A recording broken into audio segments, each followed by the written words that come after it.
Good afternoon, everyone, and welcome to Masterclass. I'm John Tenaglia. Today, we have a young tenor with us, Pedro Valdez. His panelists are contralto Judith Skinner, dramatic tenor John Horton Murray, Helden tenor John Packard, bass George Hogan, and maestro Stephen Lord. Please sit back and enjoy the live singing.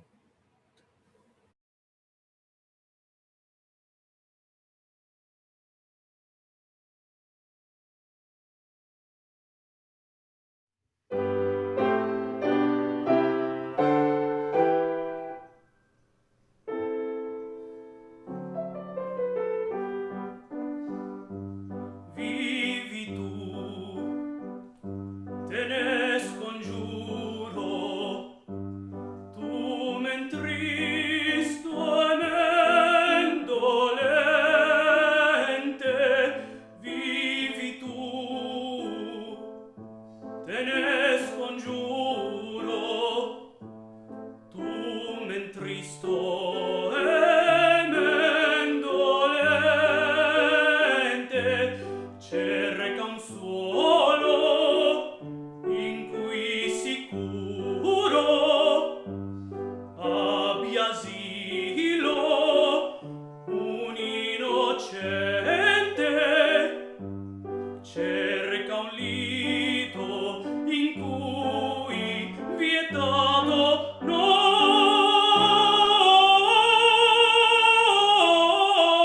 non ti sia, non ti sia per noi pregar.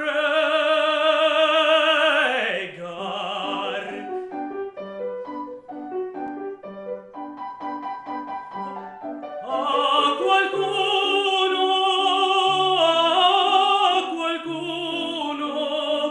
il nostro fatto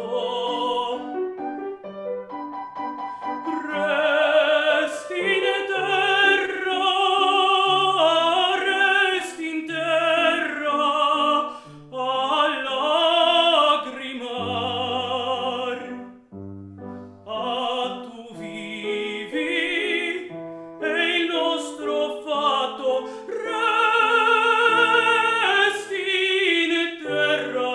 resti in terra a lagrimar.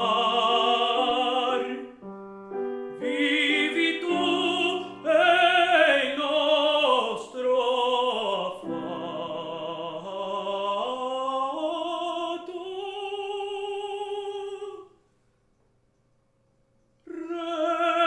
resti in terra a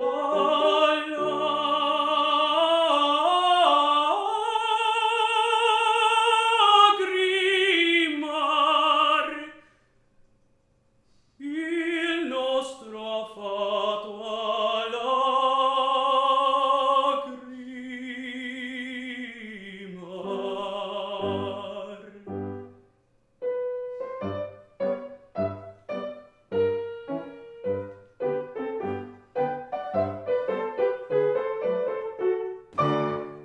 Nel vedere la tua costanza, il mio cuore si rasserena, non temea che la tua pena non soffria che il tuo soffrir, non temea che la tua pena non soffria che il tuo soffrir. L'ultima ora che s'avanza, ambedue sfidar possiamo,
Bravo, bravo. Okay, start with the person who sung this the most, George Hogan, please. I knew you were going to start with me. Hey, Pedro, just so you know, you sing higher than I can think. Nice job on both of your parts. Hey, a couple of things I would just say. One, and I think it applies for every voice. I would ask you to work in the opposite area. You've got those high notes and they seem to be easy to you. I would really work on opening up the lower register of your voice. I think it's going to make a difference in, especially that F sharp to G right there. When you go into head voice, and for you being a higher voice, I'd be curious to see how much lower we could get the breath. You know what I mean? To see if that enriches the timbre a little bit more, and relaxes the laryngeal mechanism a little bit more as well. There's for the most part, I thought your Italian was very good. Pena, make sure you sing that's closed E, pena, and that's also going to help you in that area of the aria as well, because I think there's a few tricky spots in there. Can't remember, is the F sharp in there? Or yeah, that's what I was thinking. So the staying open, letting that closed vowel carry you in there as well. I'm just curious, what microphone are you using? That'll help me kind of gauge some things too. The H5 recorder. Okay. All right, cool. And I'm going to pull you in. I just want to see one other thing here. If you sorry, changing to gallery view. Hey, can you just like take a low breath for me? Yeah. Good. Can you let it go fat? Yeah. Yeah. Cool. Could you just sing that opening phrase for me? Do you mind? And keep the, okay, so I'm going to say something, I would think of can you like bend your knees a little bit and pretend you're sitting on a pickle barrel? You know what I mean? Yeah. Just kind of, I want to rock the hips a little bit and get the breath down a little bit deeper.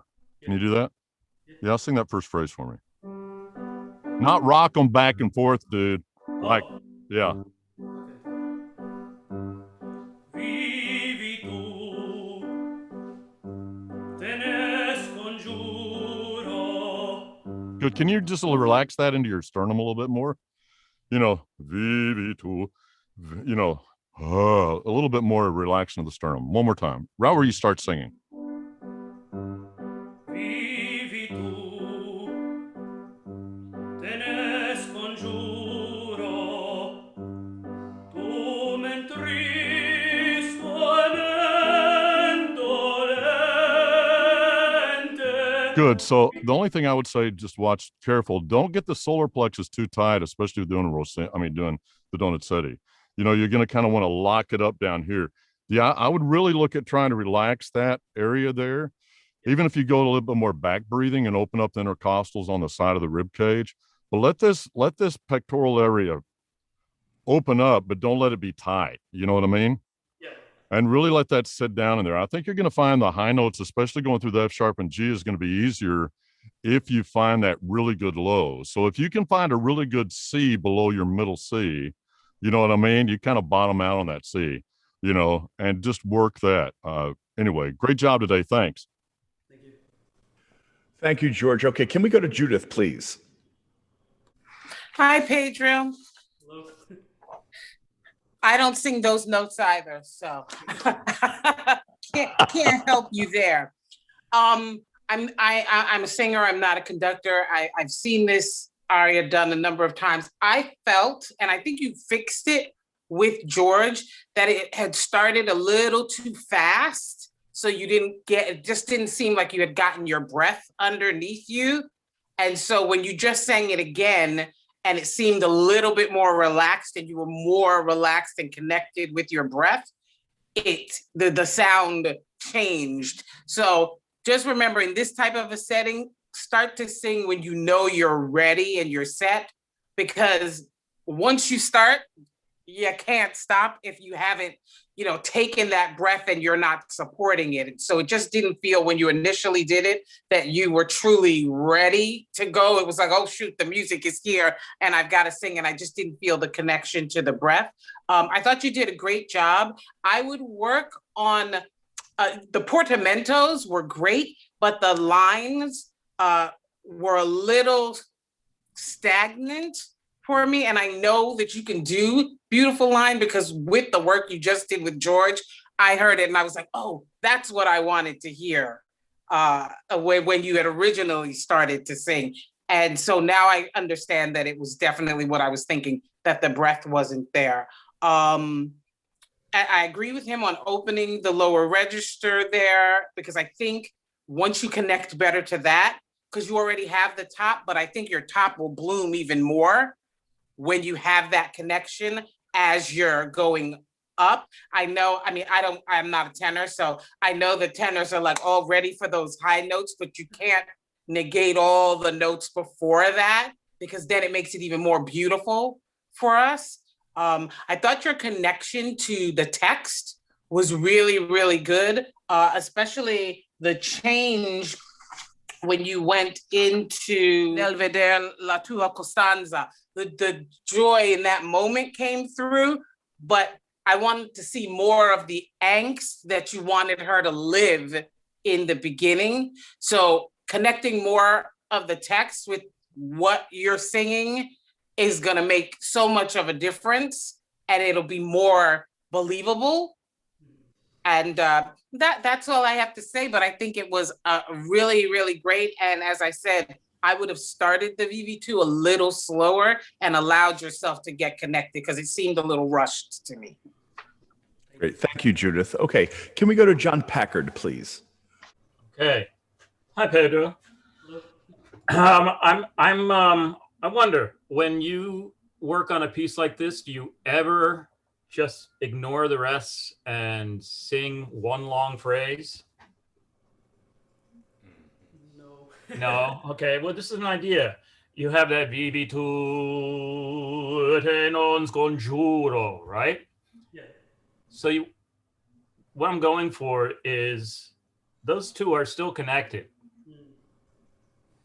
And what I missed in your performance, and George's breath helped a lot, is the phrases weren't completely finished.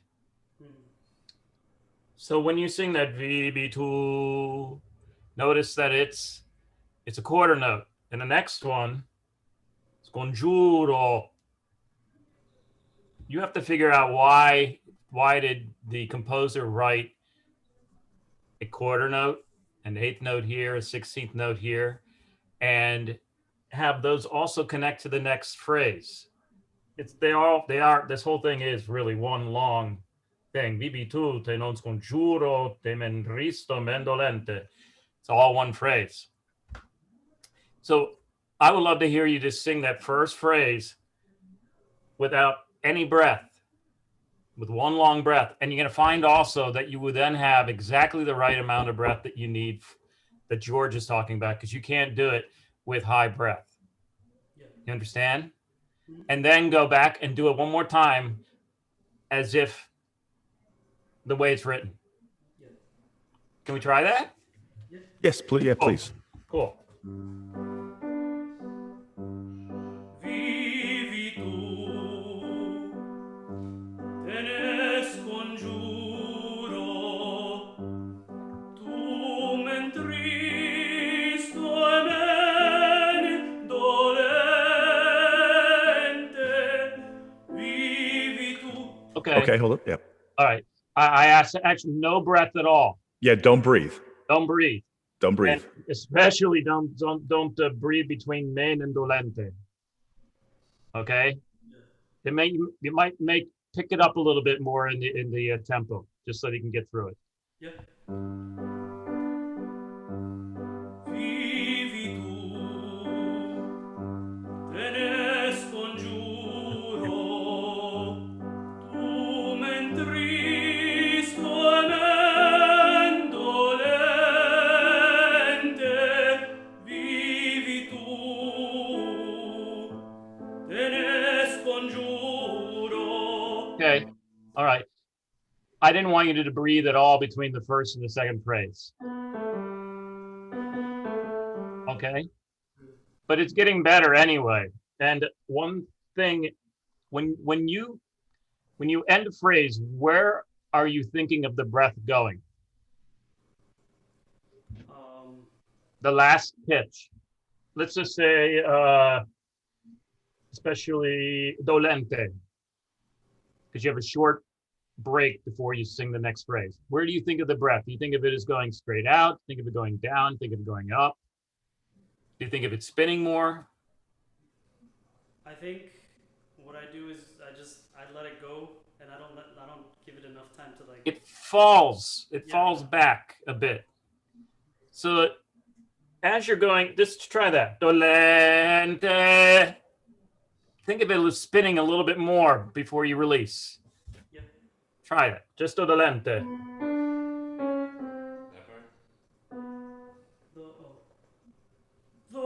dolente vivi tu. There you go. Okay. That's much better. Okay. Thank you. Thank you. Great, John. Thank you. Okay, can we go to John Horton Murray, please? Hi, Pedro. Very impressive. You're a real tenor, so bravo. And you did it very, very well. Have you ever heard of the concept of making one form and then keeping it all the way up and all the way down? Yeah, I have. Because I suspect that you're not, because the G to D sounds good, and then the top G is a little thin, and I think you're changing something. And I know I work with that with my students a lot, that you don't want to change anything. Mm-hmm. So you figure wherever that G is, and then the top G, you don't change anything. Mm-hmm. Don't. It's still all in the same form. Don't think like G, and then this G is somewhere else, and that G is somewhere else. Think of it all in the same place. Don't change. Now the breath moves and is flexible and all that stuff. But I'm talking about your form. You want to stay the same form. You don't want to let anything change. That would be my biggest. I think if you kept the same form you have for the G at the beginning of the piece, and then for the high G, it's in G major, right? Yeah. Okay. And then the high Gs, they would be much more focused. If you didn't change something. You're changing something is what I suspect. Okay. So think about that. Then also, I totally agree with George. Breath has to be low. Breath has to be low for all, because every phrase you sing in this has a high note in it. It's always a G, an A, an F sharp, whatever. You're always singing up there. So you can't relax any phrase. You have to keep the breath nice and solid underneath you the whole time. And you know why you can't sing penna and pena? You have to sing pena. You know why? Because pena is pain and penna is a pen. So the problem in Italian, every time you don't do a double or change the vowel, it's probably a different word. Yeah. My favorite phrase ever was in Traviata when she says, "How long have you loved me?" He says, "Si un anno," which doesn't mean a year, it means an ass. I've loved you for an ass, So anno in that case really makes a difference, And the same with pena and penna. It's two different words. So think about that you really want to do the doubles. You really want to get all the doubles right and, all the vowels right. Okay. Because they probably mean a different word in Italian, but otherwise, bravo, great high notes. Try to get that G and A and F sharp right in there. Try to get that with the same form that you have on the bottom. Don't change anything. Yeah. Thanks. Bravo. Thank you, John. Okay. Can we go to Maestro Lord, please? Oh gosh, I have a lot of things to say. Where to start? Well, first of all, I concur with George about everything that he had to say. Although I do have to disagree that on some of the high notes, I didn't feel them based, anchored. I didn't feel them connected to your middle voice. And that's what George was kind of talking about. Some of them were. The last one was really good. Now, in the old days when they did this piece, this was cut. People didn't want to sing it. They didn't sing this half, the first half or the second half. Or if they did, they transposed it down.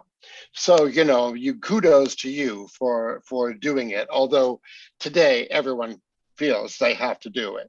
Okay, so let me see. Yes, okay. Bel canto music is a little different than almost anything else, including Mozart, that you'll ever sing. And the reason it is that nothing is written down for you. The dynamic markings were added perhaps later. It doesn't tell you what notes to hold. It doesn't tell you anything. So bel canto music is sung with imagination. You have to invent this music as you sing it. Okay, it's so easy to sing Benjamin Britten because he tells you what to do on every single note. Even Mozart kind of tells you what to do. Donizetti tells you nothing, okay? So this requires a little thought. And this music, people tend to think of it as always beautiful. No, it's not always beautiful. What it is always theatrical. You have to think this libretto is by Romani, who was the greatest of the librettists until Boito came along, okay? So it's poetry. Now, Judith is talking about the rests. You have to ask yourself, yes, those rests are there, but why are they there? I think you need to think of this more theatrically. People don't tend to think of bel canto music in a theatrical sense, okay? You need to ask yourself, well, you should ask yourself, who am I to tell you what you need to do? But you might think about what's happening theatrically during these rests. Does he know what he's going to say? Is he inventing it as he goes along? Theatrically, what's he saying here and why is he saying it this way? Okay, that's very important. That's why people find this music boring. They can never think of the reasons why they are doing things or the reasons where on the staff something is set. You know, is it on a high note for what reason? Is it a low note for whatever reason? So you might think about what happens during those rests. And if you can think a legitimate theatrical reason why it happens, then perhaps your line will be longer. Okay, does that make sense to you, Pedro? Yeah. I didn't feel you getting under the high notes. I said, not all of them, some of them. The last note, hold that sucker. Yes, it's written a certain way, but you know, that's not the point. The point is, and in those days, we're sometimes being a bit too literal about how these things go. And given where this happens or whatever else, I'm not telling you to be a ham, but I'm saying hold the note long enough so that the public can express, you can do a little, watch me do this. And so the public can express its pleasure or in some cases displeasure with what you did. But it's very important that as you sing this music, not only do you have to be theatrical, but you have to perform it. And you have to perform it in a way that will be gratifying to you and to the public. Yes, I don't find that you expand enough. I call it that putting the cat on the couch. You know, if you hold your kitty and you let the kitty go down on a really soft couch, it goes, you know what I'm saying? When it goes plop, but it doesn't go plop hard. It goes, and I didn't feel that buoyancy. And that all has to do with what George was talking about and everybody else has talked about since then. But be very, very, what else do I have? Oh yeah, but the most important thing in bel canto music, not only the theatricality that's in it that you have to invent, it's also, this music is the most rhythmic of all music. Again, it's not written out, but if you don't become the leader of the orchestra, and the leader of Michael did a very good job, you will slow down every single phrase. Almost every phrase you sang began late. I would challenge you to really forget what Michael's doing. Let Michael play, and you just start early. I'll tell you when to start. Start it.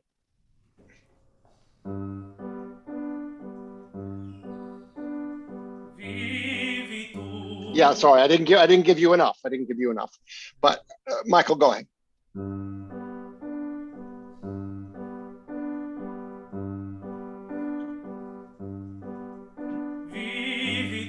Yeah, see, yeah, I don't have the music in front of me, but you're late. The VV is late. Okay. Start it again. I won't tell you when to start because we have a lag. So, you know. Yeah.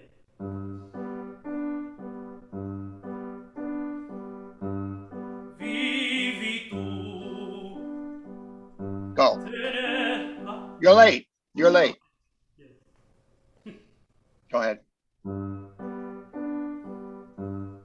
Vivi tu, te ne scongiuro, tu mentri. You're late. You're late. They're all late. Everyone, you need to, Michael knows this, you need to ride on top of the wave. You're not early when you start that little bit early. You really are not. And what happens with singers like that is when you're conducting them, they come to you in the dressing room and they go, Maestro, you're killing me. You're killing me. No, I'm not killing you. I'm trying to, you're telling me something. And so I'm trying to come with you and help you. But no, you are the leader. You know, you're the conductor. You must give the cue to Michael. Okay? Do it one more time. Each phrase without listening to him. Don't listen to him. Start a 30-second note early. Vivi tu, te ne scongiuro, tu mentri dolente.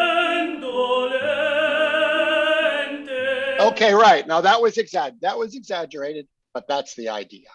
Okay. You know, when you got the third phrase, Michael could feel it. He didn't have to worry about you. He didn't even have to listen to you, you know? He didn't. You must be the leader. And that's very, very hard. It's a very, very hard style. And it's something that people tend to think of as nothing but beautiful singing. That's not true. And they tend to think about it as cadenzas, and they tend to think about it as ornaments. Bugger all that, you know? Find a way to ride the crest of the wave, make it beautiful, but you take the lead. Okay? Yeah, thank you. Thank you, Maestro. Okay. Pedro, can I ask you a few questions about yourself, if you don't mind? How old are you, if you don't mind me asking? I'm 31. 31. Good for you. Okay. Perfect age. Perfect age. Okay. And where are you coming from, actually? South Texas. South Texas. Oh, you're not too far from George. Yeah, buddy. Okay. Wear your mask. Wear your mask. Yeah, right. There you go. One of the things that I think would help you with what Maestro was saying is that when you think of the last breath connected to the, even though there's a break in between your breath, you want to take the breath on the note that you're going to, whatever the vowel is that you're going to sing next. So when you end that, at least I do, or I did, when you end that vowel, you want to start, even though it's a 30-second rest, it could be a quarter rest, it could be whatever, you have to think of where that vowel is. And what happens, I think that's also going to give you a deeper connection in your breath, because sometimes when you're guessing, because it's actually has to be worked into your singing. So if you dolente, and then you're gonna or so that connection has to be there before you even get off the last note. You have to, that direction has to be, it's got to be ingrained in you. And I think that's going to give you a much better connection with your air. Listen, it's not easy singing for these people.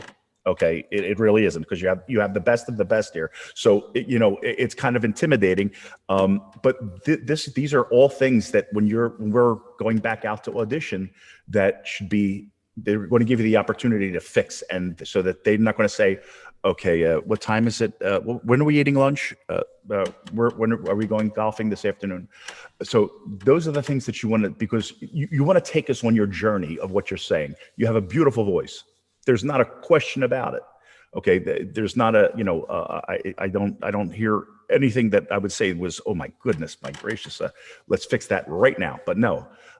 So keep these things and work them into your train of thought and your thought process and your physicality, because it has to be one. It was otherwise, that's when the phrases get disjointed, and you lose connection with the character as well. So it was perfectly put. So what else do you, okay, Stephen? Yes. Pedro, who are your idols, your singing gods? Oh God. I think Pavarotti, Ramon Vargas, Juan Diego Flores. It was I Javier Camarena. Forget. I can't remember off the top of my head right now, but yeah. Do you ever listen to Bergonzi, for example, someone who exemplifies everything we're talking about? You know, maybe you want to think back historically a little bit more than where you are right now. I think that's important to not to copy, but the one thing I've always noticed with singers is you have these people that you admire, and people get up and they sing, and that's great. But I don't see many people actually becoming that person when they sing, even if you're faking it, you know, what you admire in these people is something that you need to also try to do. Come out of yourself and, you know, be somebody else for a minute, because you have the equipment to do it. I don't know. I may not be saying that correctly, but you know, you need to take on the bigger than life personality as you sing that you admire in all of these people. It's important. Okay. I agree. Thank you, Mike. Anything else for us to sing? Mes Amis. Oh, okay. All right. I was really hoping for something low, but okay. Yeah. Sorry, George. You don't happen, Pedro, you don't happen to sing the other aria from Daughter of the Regiment, do you? No, I haven't sung it. Oh, you should learn that one too. You should learn that one. Okay.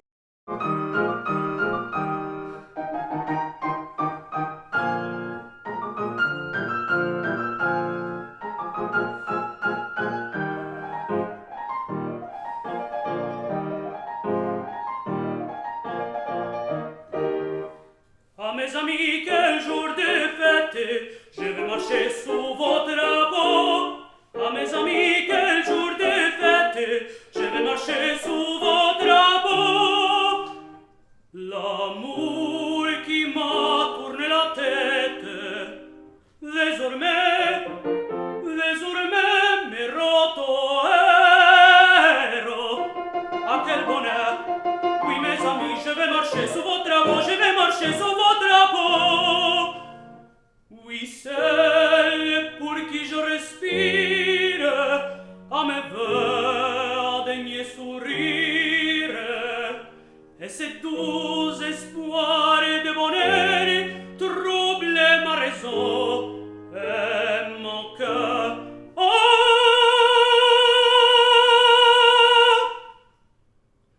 À mes amis, quel jour de fête, je vais marcher sous vos drapeaux. À mes amis, quel jour de fête, je vais marcher sous vos drapeaux. Je vais marcher sous vos drapeaux, je vais marcher. À mes amis, je vais marcher sous vos drapeaux.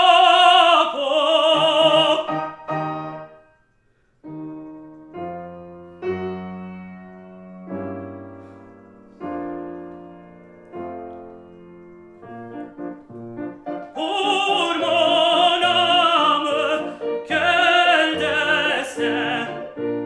J'ai sa flamme et j'ai sa main.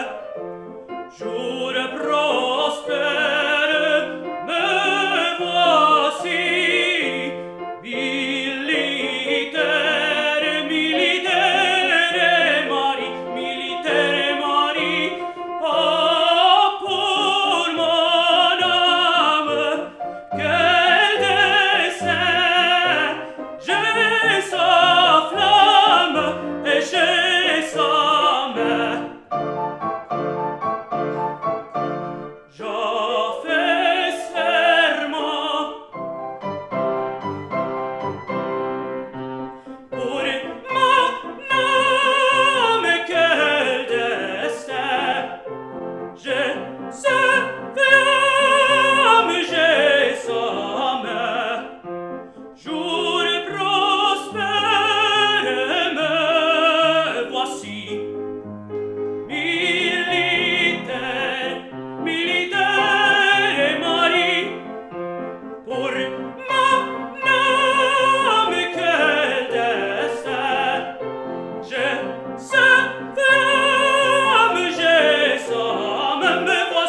voici militaire et mari, me voici militaire et mari.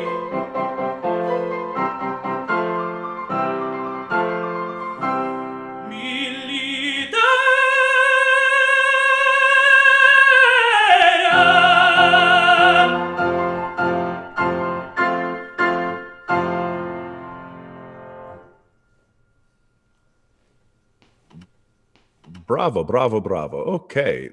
We're going to go in reverse order, and we're going to start with Maestro, please. Well done, Pedro.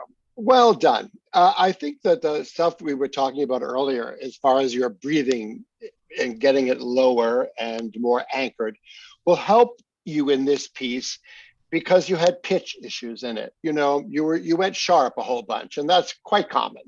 So, you know, if you got a little more anchored, then maybe the stability of the pitches would be a little bit better for you. It's funny about this aria. You know, I never asked for it in my years of auditioning thousands and thousands of people.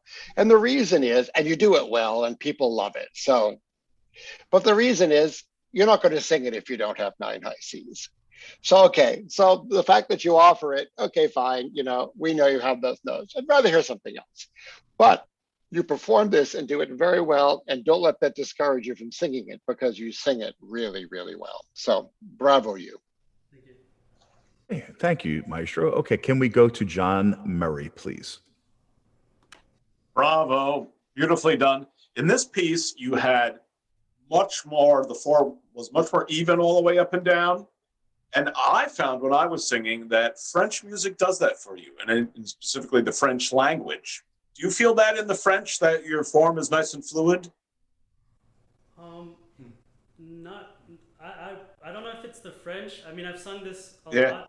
I've been singing it for 4 years, so I'm much more comfortable with this piece. Well, the French is good. It really focuses your voice. It's just the certain vowels that it has. And what a difference. You know, in this piece, your voice is nice, what we call it in the squillo.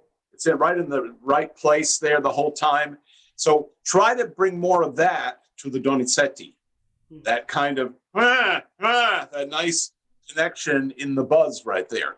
Don't think of the Donizetti as being that different from this, you know. But anyway, bravo, bravo, bravo. You sang this very well. The form was good all the way up and down.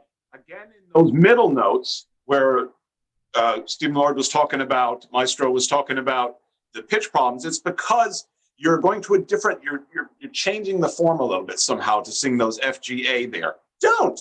You have the high C, you have the lower register, stay in the same form all the way up and down. And those middle notes will tune up just great. Bravo, bravo. Thank you, John. Okay, can we go to John Packard, please? Wonderful, truly wonderful. I would only talk about the theatricality of the character. First of all, he's a soldier, right? And he's with his buds, right? And you have moments when they do that da da da da da da da da da. They're making a comment. I saw Pavarotti do this, and he actually took a moment and he did that that goofy grin of his, and he looked right at him and he went, you know, that's right. It's what's going on. You're going to show, it'll show on your body and it'll show in the next couple of phrases because it's coming on. It'll give you a chance to go, oh, yeah, it's amazing. You have a great smile and it's going to carry into the house. Don't be afraid to really let it be.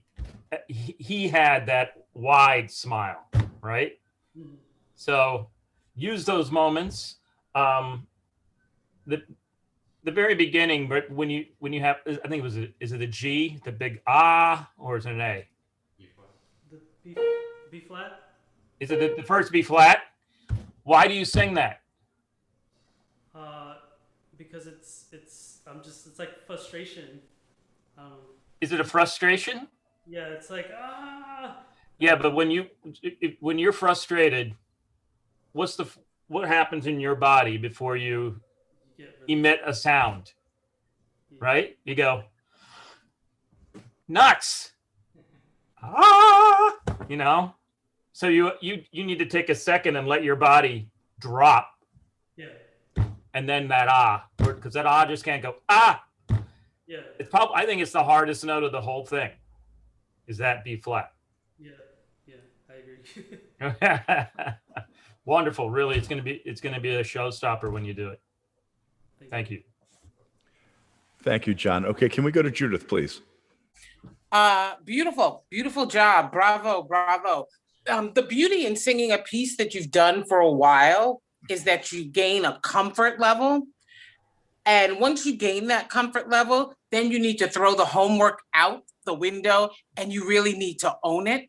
And so as John was saying just now about that now is time, you have all the notes and you're going to work on keeping the breath low and connecting. But now you need to throw all the rest of the homework out. And now you need to own that character, which I think will free you up with the breath as well, because then it becomes part of your body. And then you can take the characterization because you are a soldier and you are standing there talking to your buddies and you're on the cusp of that. But I think dramatically you can take it even further and it will allow you to, once you do connect to the breath, you won't be sharp there because you won't be thinking about those high notes where you're all of a sudden, I felt you were riding on the top of the breath as opposed to sinking in to the breath.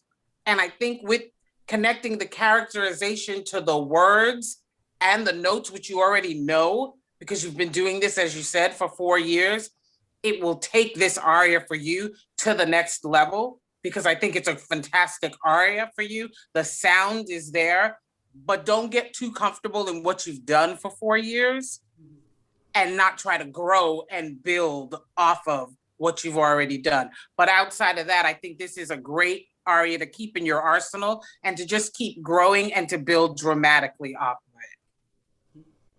Thank you, Judith. Okay, let's go to George Hogan, please. Pedro, so many great things to take away for you today, and from so many really wonderful perspectives, and many of those perspectives are just that. They're from a different angle. And I think the one thing I love about masterclass and coaching is that sometimes we all speak the same language, but in different synonyms, if you will. One person might say it one way, another might say it another way, and then all of a sudden it clicks, right?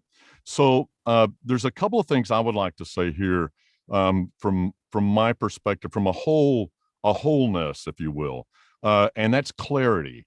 The clarity of the character, the clarity of how that character is by singing all of the role, all of the arias. So you really feel this character, not just vocally, but also textually and relationship wise. All those things apply. And I think too, when you find the character in your body, oftentimes the piece will sing easier as well. So, but let's talk about a few vocalisms that I think can set you up for a good start. I always like, victory loves preparation. So clarity is important. That begins with not just the notes, singing dead center, all the rhythms and everything. Your people that are auditioning, you're going to expect that you bring everything that's on the page. They're looking for what else are you going to bring that other people don't bring. Honesty probably would be the top it for me, and so is it about, hey, look at me, I got high notes, or is it like, look at me, or don't look at me, look at the character? I mean, I think some of those things are in there. But let's talk about this first pitch. And I think John Murray had talked about it earlier, and he used the form, right? So for me, oftentimes we get into certain vowels and the form changes from from the vertical to the horizontal perspective, right? I totally understand. We got a lot of Johns on here today, man. And Packard is talking about, having that smile and everything, which is so endearing that Pavarotti had when he sang this role. The one thing I would look at is sometimes composite. So what I want you to think about is composite vowel space, right, along with the vowel that you're going to sing. Don't get in trouble and sing the vowel that you're going to sing in the space, but give it the space. So, for example, earlier, the maestro was talking about the fact that you were coming in late, and it's preparation. You're not prepared to come in. You want to sing that vowel. That vowel needs to happen on the downbeat, not the consonant. If the consonant happens on that downbeat, you're going to be behind, and that guy in the pit's going to get frustrated after a while, and you want him to recommend you for the next gig he's doing, right? So the next thing that you need to look at is, I think about taking an ah vowel in for every vowel that I sing, because that is the most open vowel, yes? So on this first thing on ah mes amis, would you just, for me, just for the grins, if I were to say, Pedro, you just won the Met auditions, you're getting a contract for $1 million, you go, right? Can you just like give me an aha breath like that? All right. Yeah. Let me see. Good. So that was this. You know what I mean? Yeah. So give me 100% commitment. Yeah. You know, don't pretend. Well, actually, you do pretend. We all pretend, right? But you've got to make the pretend become reality on your stage. Yeah. Give me that. Take your hands out of your pocket. Give me a whole thing. Give me 2-hand breath, right? You feel that open? When you take that vacuum breath and your larynx goes down, which is one thing I'm missing your sound. Your larynx is typically about right here, right? Which the maestro was talking about the high notes earlier. You've got high notes. You can cheat and get away with it. Other tenors can't. Basses can't, I'll tell you. You know, so would you do that? Take that big aha breath right now. Okay, good. I want you to hold that right there. We're going to start the first ah mes amis, all right? And I want you to feel, I'm going to show you something else after you do this, okay? Can you just give him the pitch? Yeah, but good. Okay, so I'm going to show you another thing. We're going to talk onset here. Can you go uh-oh? Uh-oh. Uh-oh. Uh-oh. Can you go ho-ho? Ho-ho. That's where you're singing. I want you to sing like the first onset. Uh-oh. Oh, oh, man. Oh, oh. Not huh, huh. Yeah. Okay. You see? Try right there. That's better. Don't start it up here, though. Don't be a tenor. Yeah, let it start down. Oh, man. Oh, man. Let it start down there. Amen. Mes amis. Let it start from your belt buckle. Yeah? Mes amis. Get prepared. See, I don't see this is your ah. You know what I mean? Yeah. Yeah. You're singing for a 3,000 seat theater. Yeah. Mes Yes. amis, quel jour de fête. Good. Now on the eh, don't close it back down. Yeah. Keep that ah space and let the eh come out. Yeah. Okay. Try it again. Mes amis, quel jour de fête. Keep going. Je vais marcher sous votre drapeau. Mes amis, quel Good. jour No. de fête. Amen. Get mes amis. Yeah. Get it opened up. Mes amis, quel jour de fête. Je vais marcher sous votre drapeau. Hey, so for me, it's not the microphone. So for me, it's the onset. So if you think about uh-oh and ho-ho, right? You're blowing a lot of air through there. Because God touched your throat with that high voice, you can get away with it. But you should not cheat. If you don't cheat, it's phenomenal what happens. The timbre changes, the breath is low, and all of a sudden I get this really nice mature tenor that I'm sitting there going, hey, he can sing some other stuff. He's not just the guy that lives up, G to C, And frankly, when you're out there, you're going to have to carry that orchestra in the middle and the low too, not just the top. And that's going to help you a lot, man. Good job today. Thanks for trusting me and checking that out though, buddy. All right. Sorry I took so long, Maestro. No, George, thank you. That was great. Okay, that was some great advice. from everyone. Because I'm a guy that learned how to sing high notes just to piss my brother off, but that's besides the point. What are you doing, what were you doing before COVID? And do you have future plans that are for the upcoming seasons? Are you working? What roles have you done? I know that's a lot of questions to ask in one breath, but if you can start anywhere, we appreciate it. Yeah, so I had just finished my master's.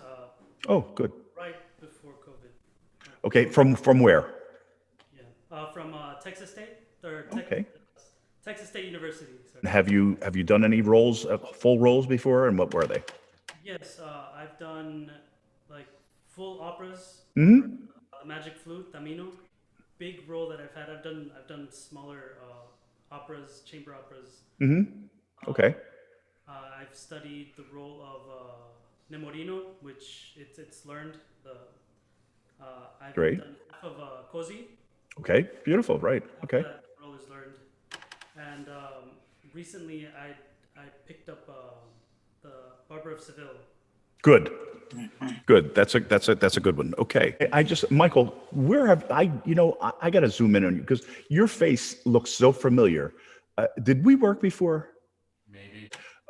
What everybody has told you to take you to that next step is gospel as far as I'm concerned. I think that it's there wasn't a bad or misspoken or everything in combination is going to make you a finer artist. Because listen, we all know that you can sing. There was never that you wouldn't be on here if you didn't have a voice. And I think Stephen brought up a good point because singers if in their 20s, 30s, and sometimes in their 40s haven't listened to singers pre 2000. So, and what happens is that you're missing out on so much. I mean, there's so many great artists that, these things, they were closer to the composer. So they had a better sense of what what was asked of them through the music. So, and what happens through time is that some of that gets watered down. So, and I'm a big person that listens to sometimes not great recordings, but for not that reason, not just to be sit there and enjoy the music, but why did they do this and why did they sing this and how did they do this? So it's an education in itself to do that. Pavarotti and all the people you mentioned. Look a little prior to that. Go look in the 30s, the 40s, the 50s, the 60s. Listen to the tenors who and it doesn't have to be your particular voice. Listen to the singers who sang. And there's certain things that I've got inspired. I was a big I love Björling. So many different Bergonzi, Corelli, for goodness sake. I mean, how could you not listen to somebody like that? So listen to these people and get into their minds and see what they do. Just to give you a different perspective, and because there was opera before 2000, unfortunately or fortunately. So you're a good-looking guy. You have a great presence. Your character, and I think that this would be a wise thing to do. Just to put another arsenal to give you a different perspective. But I wish you a lot of luck. Congratulations, and hopefully we'll have you on again soon. And once things open up, please keep us informed on what you're doing. Again, Pedro, I wish you all the best. And if you need anything, you can reach out to any of us if you have any questions. And Michael, thank you again for playing. Beautiful, very beautiful. And I'll figure out where I know you from because it'll come to me. All right, everybody, thank you again.